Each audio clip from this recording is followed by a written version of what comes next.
వైఎస్ఆర్సీపీ 5 ఏళ్ల పాలనలో అన్ని సంస్థలను నిర్వీర్యం చేశారని, నేడు మరో డ్రామాకు ముఖ్యమంత్రి తెర లేపారని, వాటిని ప్రజలు నమ్మే పరిస్థితిలో లేరని కదిరి టీడీపీ, బీజేపీ, జనసేన కూటమి ఎమ్మెల్యే అభ్యర్థి కందికుంట వెంకటప్రసాద్ పేర్కొన్నారు.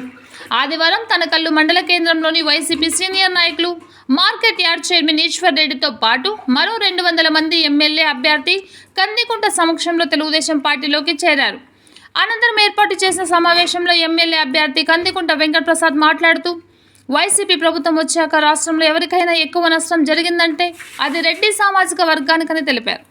నియోజకవర్గంలో 60% మంది రెడ్డి సామాజిక వర్గానికి చెందిన వారేనని, వారు తెలుగుదేశం పార్టీలో చేరారని, పార్టీ గెలుపునకు నిదర్శనమని తెలిపారు. బలహీన వర్గాలకు, పేదవారికి, సామాన్యులకు రాజకీయాన్ని పరిచయం చేసిన పార్టీ తెలుగుదేశం పార్టీ అన్నారు. తెలుగుదేశం పార్టీ జెండా పట్టుకుని సిద్ధాంతాలను ఇమ్మిడిన వారు టీడీపీ కార్యకర్తలు అన్నారు.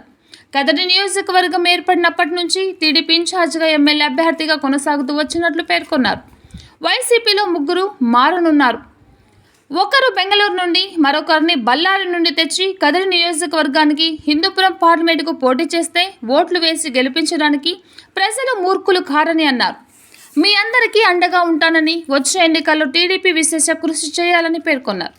కార్యక్రమంలో టీడీపీ నాయకులు పవన్ కుమార్ రెడ్డితో పాటు తనకల్లు మండలంలోని వైఎస్ఆర్సీపీ టీడీపీ నాయకులు పవన్ కుమార్ రెడ్డితో పాటు తనకల్లు మండలంలోని టీడీపీ నాయకులు, మాజీ ప్రజాప్రతినిధులు, కార్యకర్తలు, అభిమానులు అధిక సంఖ్యలో పాల్గొన్నారు.